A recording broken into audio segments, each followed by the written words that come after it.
Bumble, അരികെ പോലുള്ള dating ആപ്പുകളിൽ പങ്കാളിയെ തേടിപ്പോകുന്ന കാലമാണ് ഇന്ന്.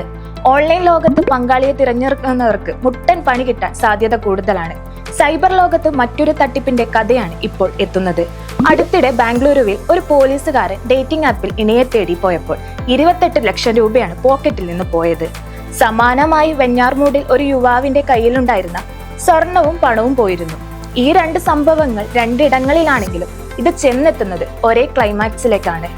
വെഞ്ഞാർമൂടിലെ ഒരു യുവാവാണ് ഓൺലൈൻ ഡേറ്റിംഗ് ആപ്പിന്റെ ഏറ്റവും പുതിയ ഇര.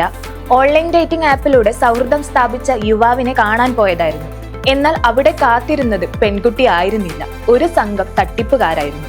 അവർ യുവാവിനെ കാറിൽ കയറ്റി ആളൊഴിഞ്ഞ സ്ഥലത്തേക്ക് കൊണ്ടുപോയി മർദ്ദിക്കുകയും കത്തികാട്ടി ഭീഷണിപ്പെടുത്തുകയും സ്വർണ്ണാഭരണങ്ങൾ കവർന്നെടുക്കുകയും ചെയ്തു.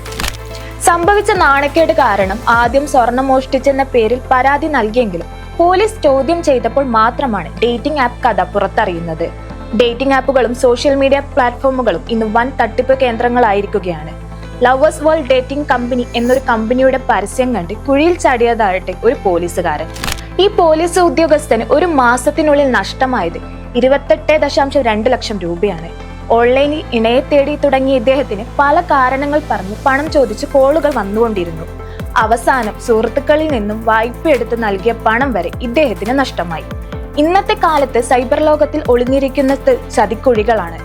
പണത്തട്ടിപ്പിന്റെ ഒരു ന്യൂജൻ പതിപ്പിൽ ഒന്നു മാത്രമാണ് ഈ കഴിഞ്ഞ സംഭവങ്ങൾ. ഇണയെയും സൗഹൃദവും തേടിപ്പോകുമ്പോൾ ഒന്ന് സൂക്ഷിക്കുന്നത് നല്ലതാണ്.